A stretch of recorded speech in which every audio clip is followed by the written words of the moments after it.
नमस्कार मित्रांनो, मी गणेश मानकर. इन्फिनिटी स्पर्धा परीक्षा अकॅडमीच्या या व्हिडिओमध्ये तुम्हा सर्वांचे स्वागत आहे. तर मित्रांनो, सहाय्यक प्रादेशिक परिवहन अधिकारी गट अ म्हणजेच ARTO याची जाहिरात आलेली आहे. जे कोणी मेकॅनिकल आणि ऑटोमोबाईलचे उमेदवार असतील त्यांच्यासाठी खूप चांगली अशी संधी आहे. तर याच्या रिक्त जागा किती आहेत, पात्रता काय आहे, अभ्यासक्रम काय आहे, शारीरिक पात्रता काय लागते, परीक्षेचे टप्पे काय, या सर्व माहिती तुम्हाला आजच्या या व्हिडिओमध्ये जाणून घेण्यास मिळेल. म्हणून तुम्ही हा व्हिडिओ शेवटपर्यंत पूर्ण बघा. ठीक आहे, चला तर आपण सुरुवात करूया. बघा, तत्पूर्वी तुम्हाला सांगू इच्छितो की तुम्ही जर चॅनलवर नवीन असाल, सगळ्यात आधी इन्फिनिटी स्पर्धा परीक्षा अकॅडमी या युट्यूब चॅनलला तुम्ही जरूर सबस्क्राईब करून ठेवा. आणि तुम्ही देखील जर या ARTO ची तयारी करत असाल तर तुमच्यासाठी पूर्व परीक्षेसाठी आपण बॅच लॉन्च केलेली आहे. तर या बॅचला इनरोल करण्यासाठी तुम्ही या खाली दिलेल्या नंबरला संपर्क साधा. ते तुम्हाला बॅचेस विषयी संपूर्ण माहिती जी आहे तर ती देतील. बघा, ही जाहिरात आलेली आहे. बघा, जाहिरात क्रमांक 12/2025, महाराष्ट्र नागरी सेवा राजपत्रित संयुक्त पूर्व परीक्षा 2025. तर विविध संवर्गातील 385 पदांसाठी भरती प्रक्रिया होणार आहे. आणि याचा पेपर कधी होणार आहे मित्रांनो? 28 सप्टेंबर 2025 ला, म्हणजे थोडा चांगला वेळ आहे पूर्व परीक्षेसाठी. या ज्या पूर्व परीक्षेसाठी तुम्ही तयारी करत असाल तर तुम्ही आपली बॅच जी आहे तर ती नक्की इनरोल करू शकता. याच्यामध्ये बघा, राज्यसेवेचे 127 पद आहेत आणि याच राज्यसेवेमध्ये आपलं ARTOचं पद येतं. पुढे अर्ज तुम्ही कधी करू शकतात ARTO साठी? तर तुम्ही 28 मार्च पासून तर 17 एप्रिल या दरम्यान मध्ये तुम्ही अर्ज जो आहे तर तो करू शकतात. हे तुम्हाला लक्षात ठेवा. पुढे रिक्त जागा किती आहेत बघा, सहाय्यक प्रादेशिक परिवहन अधिकारी गट अ याच्या 21 जागा आहेत मेकॅनिकल आणि ऑटोमोबाईल साठी. इथं फक्त मेकॅनिकल ऑटोवाले दोनच अप्लाय करू शकतात. पण डिग्री वाले करू शकतात का डिप्लोमा वाले, ते पण आपण पुढे पाहणार आहोत. बघा, अनुसूचित जाती 2 जागा, अनुसूचित जमाती 1 जागा, VJA 2 जागा, NTB 1 जागा, NTC 1 जागा, NTD 1 जागा, OBC 1 जागा, SBC साठी 0 जागा, SCBC वाल्यांसाठी 2, EWS वाल्यांसाठी 2, तर अशी 14 आणि ओपनची आहेत 7 जागा. आपल्याला ओपनच्या जागा पाहायला मिळतात आणि अशा या 21 जागा आहेत. पुढे समांतर आरक्षण आहे, सर्वसाधारण महिला वगैरे ते पण पुढे तुम्ही बघू शकता. लक्षात घ्या, याच्यात जी पूर्व परीक्षा घेण्यात येते ना, तर ती पूर्व परीक्षा सगळ्यांसाठी कॉमन असते. त्याच्यानंतर स्वतंत्र मुख्य परीक्षा घेण्यात येतात, पण ARTO साठी काही स्वतंत्र मुख्य परीक्षा नाही आहे. राज्यसेवेची जी परीक्षा होते तर तीच त्यांना द्यावी लागते. ओके, पुढे वयोमर्यादा किती बघा, 1 जुलै 2025 रोजी तुमची वयोमर्यादा ही कमीत कमी किती पाहिजे? की 18 ते 19 या दरम्यान पाहिजे आणि जास्तीत जास्त 38.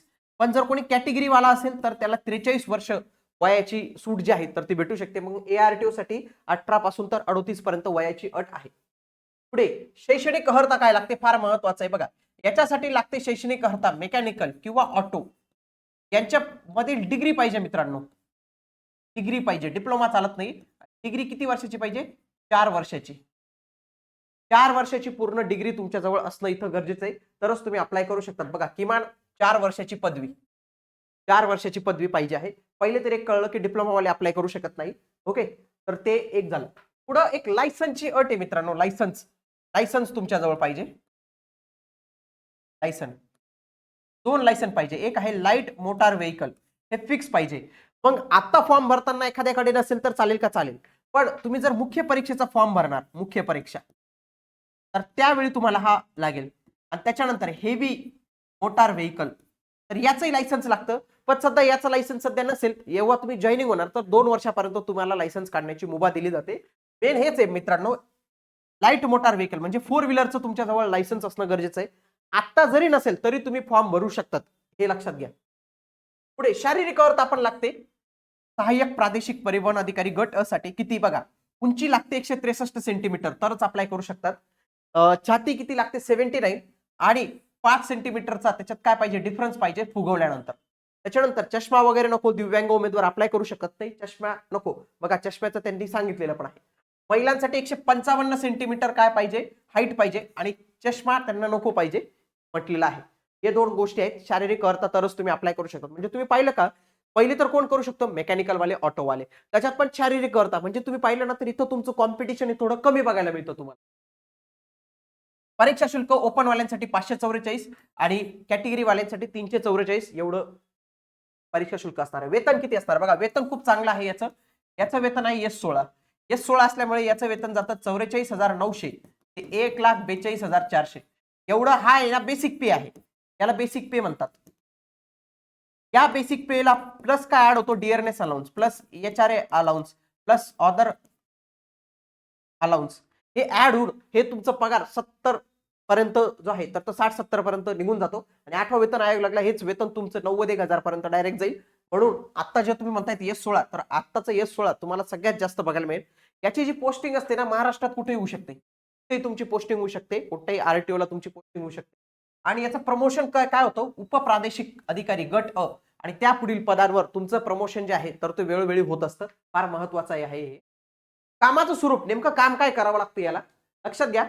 कामाच्या बाबतीत त्यांनी सांगितलेलं आहे बघा, या पदावरील व्यक्तीस कायद्याप्रमाणे प्राधिकारी परवाना अधिकारी म्हणून कामकाज करावे लागते. अनुप्रप्ती लायसन्स अधिकारी आणि परवाना अधिकारी, त्याचप्रमाणे जनतेचे दैनंदिन कामे, अंमलबजावणीचे कामे पार पाडणे, कंडक्टर लायसन्स देणे, वाहनात केलेले बदल तपासणे, वाहन योग्यता प्रमाणपत्र देणे, योग्यता प्रमाणपत्राचे नूतनीकरण, कामकाजाचे संनियंत्रण करणे, मोटार वाहन नोंदणी करणे इत्यादी कामे स्वतंत्रपणे सोपवलेली असतात. या व्यतिरिक्त त्यांना रस्त्यांवरील अंमलबजावणीचे कामे देखील करावे लागतात. ड्रायव्हिंग स्कूलचे पर्यवेक्षण करणे, प्रदूषण नियंत्रण केंद्रे म्हणजे PUC सेंटर तपासणे, गंभीर अपघात झाल्यास अपघातग्रस्त वाहनांची अपघात स्थळी जाऊन तांत्रिक तपासणी करून अपघाताबाबतची कारणे मीमांसा करून अहवाल देणे, खटला विभागाच्या प्रकरणांचा निपटारा करून माहिती सादर करणे इत्यादी कामे जी आहेत तर ती सहाय्यक प्रादेशिक परिवहन अधिकारी यांना जे आहेत तर ती करावी लागतात. तर ही सर्व कामं आहेत, तर ही सर्व कामं तुम्हाला करावी लागतील. बघा याचा अभ्यासक्रम काय असणार आहे, परीक्षेचे टप्पे काय असणार आहेत बघा. सगळ्यात आधी तुम्ही राज्यसेवा परीक्षाच देतात. या राज्यसेवा परीक्षेमध्ये 3 टप्पे असतात. एक असते मित्रांनो पूर्व परीक्षा, त्याच्यानंतर तुम्ही पास झाल्यावर तुम्हाला मिळवली जाते मुख्य परीक्षा आणि तिसरी स्टेप असते तुमची मुलाखत. मग ही जी पूर्व परीक्षेची स्टेप्स असते याच्यात असतात 400 गुण. बघा आता मुख्य परीक्षेचा पॅटर्न बदललेला आहे, याचे गुण किती झाले 1750 आणि मुलाखतीचे गुण असणार आहे 275. एवढे गुण जे आहेत तर ते तुम्हाला बघायला मिळतात. आणि तुमचं फायनल सिलेक्शन हे 1750 प्लस 275 या गुणांच्या आधारे जे आहेत तर ते केलं जातं. आलं लक्षात तुम्हाला. सुरुवातीला तुमची काय होते, पूर्व परीक्षा होते. या पूर्व परीक्षेमध्ये 2 पेपर असतात, एक असतात पेपर 1 आणि एक असतो पेपर 2. पेपर 2 असतो ना तो असतो CSATचा. CSAT मध्ये फक्त तुम्हाला 33% गुण पाडायचे असतात, त्याचा कट ऑफ मध्ये काही समाविष्ट नसतो. हा असतो GS चा पेपर, याच्यात असतात 200 गुण.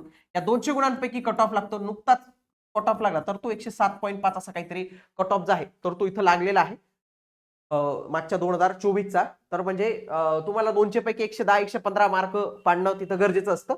तर तुम्ही चांगल्या पद्धतीने हे करू शकतात. पुन्हा मुख्य परीक्षेचा पॅटर्न बदललेला. आता मुख्य परीक्षेचा पॅटर्न काय तर तो आपल्या चॅनलवर ऑलरेडी व्हिडिओ आलेले आहेत, तर ते तुम्ही नक्की बघा. हा पॅटर्न आता वर्णनात्मक झालेला आहे मित्रांनो, म्हणजे हा डिस्क्रिप्टिव्ह झालेला आहे, लिहिण्याचा आहे. आधी काय होतं 4 पैकी 1 जय माता दी तुम्हाला करावं लागत होतं, पण आता जय माता दी नाही तर तुम्हाला चांगलाच अभ्यास जो आहे तर तो करावा लागणार आहे. तर अशा पद्धतीने बघा हा सिलेबस आहे. या संपूर्ण सिलेबसची PDF वगैरे तुम्हाला आपल्या सगळ्या टेलिग्राम चॅनलवर मिळून जाणार आहे. तसेच आपल्या ऍप्लिकेशन्स मध्ये पण तुम्हाला सिलेबस बघायला मिळून जाणार आहे. सिलेबसचं डिकोडिंगचा व्हिडिओ पण आपल्या चॅनलवर आहे, ते तुम्ही बघू शकतात. आणि अशाच माहितीपूर्ण व्हिडिओसाठी तुम्ही आपल्या इन्फिनिटी स्पर्धा परीक्षा अकॅडमी या YouTube चॅनलला सबस्क्राईब करा. आणि जे उमेदवार राज्यसेवेची तयारी करत असतील तर त्यांच्यासाठी आपण बॅच लॉन्च केलेली पूर्व परीक्षेची ही बॅच, या बॅचला तुम्ही नक्की एनरोल करू शकतात. अधिक माहितीसाठी तुम्ही या दिलेल्या नंबरला नक्की संपर्क साधा. भेटूया आता आपण पुढील व्हिडिओमध्ये. तोपर्यंत जय हिंद, जय महाराष्ट्र, धन्यवाद.